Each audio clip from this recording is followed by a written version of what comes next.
नमस्कार, बहुत स्वागत है दोस्तों। पेंशनर्स के लिए एक नया आदेश जारी किया गया है। इस नए आदेश से पेंशनर्स के लिए थोड़ी परेशानी हो सकती है, क्योंकि पेंशन के नियमों में बड़े बदलाव देखने को मिल जाएंगे।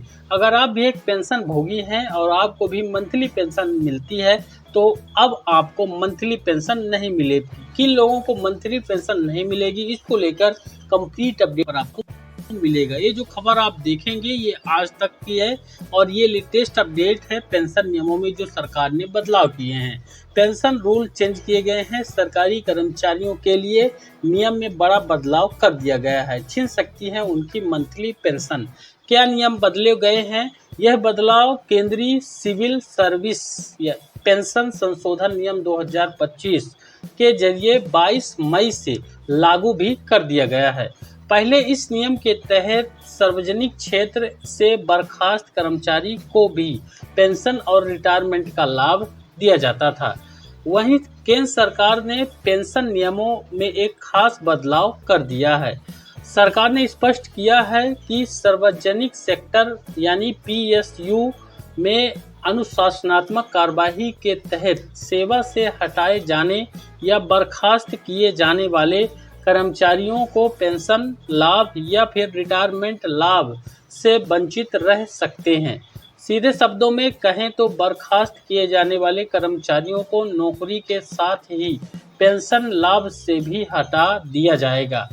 वहीं यह बदलाव केंद्रीय सिविल सर्विस पेंशन संशोधन नियम 2025 के जरिए 22 मई से लागू कर दिया गया है। पहले इस नियम के तहत सार्वजनिक क्षेत्र से बर्खास्त कर्मचारी को भी पेंशन और रिटायरमेंट का लाभ दिया जाता था।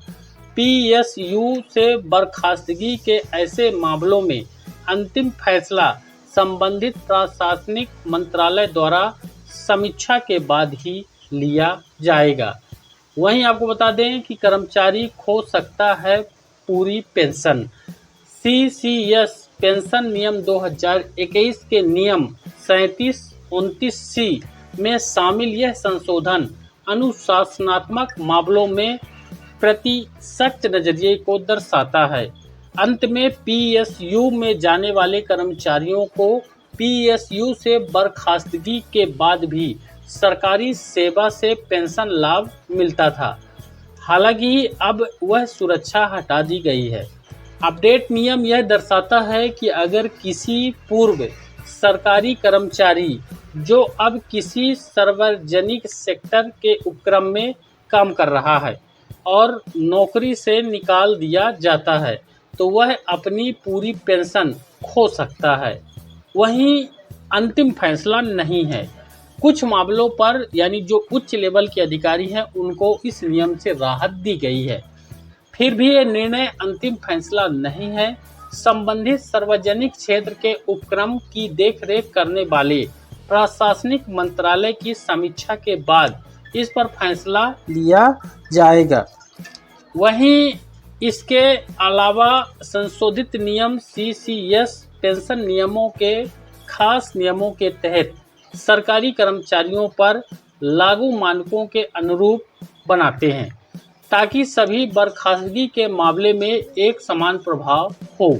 यानी अगर किसी को बर्खास्त किया जा रहा है तो सिर्फ नौकरी ही नहीं, पेंशन और रिटायरमेंट के लाभ से भी वंचित किया जा सकता है। वहीं आपको बता दें कि कुछ मामलों में मिल सकती है पेंशन। संशोधित नियम में यह भी प्रावधान किया गया है कि कुछ मामलों में पेंशन पर विचार किया जा सकता है, जैसे कि भविष्य के बेहतर बर्ताव के बाद कर्मचारी की पेंशन बहाल की जा सकती है या फैमिली पेंशन दी जा सकती है। साथ ही मानवीय आधार पर भत्ता भी दिया जा सकता है। अब किन कर्मचारियों पर यह नियम लागू होगा? यह संशोधन ऐसे सरकारी कर्मचारियों पर लागू होगा जिसकी नियुक्ति 31 दिसंबर 2003 या फिर उससे पहले हुई थी। लेकिन यह नियम रेलवे कर्मचारियों, दैनिक वेतन भोगियों और आईपीएस कर्मचारियों के लिए यहाँ पर देख सकते हैं आईएफओएस अधिकारियों पर लागू नहीं होगा। 31 दिसंबर सन 2003 तक नियुक्त सरकारी कर्मचारियों को ओल्ड पेंशन स्कीम यानी कि ओपीएस के तहत कवर किया गया था, जिसके तहत सरकार पेंशन की गारंटी देती है। वहीं एनपीएस सेलेक्ट करने वाले कर्मचारियों पर ये लागू नहीं होगा। मुझे उम्मीद है जानकारी बेहद ही इम्पोर्टेंट है। इसको ज़्यादा लाइक और शेयर जरूर करिएगा और चैनल पर नए हैं तो सब्सक्राइब भी कर लीजिएगा। धन्यवाद।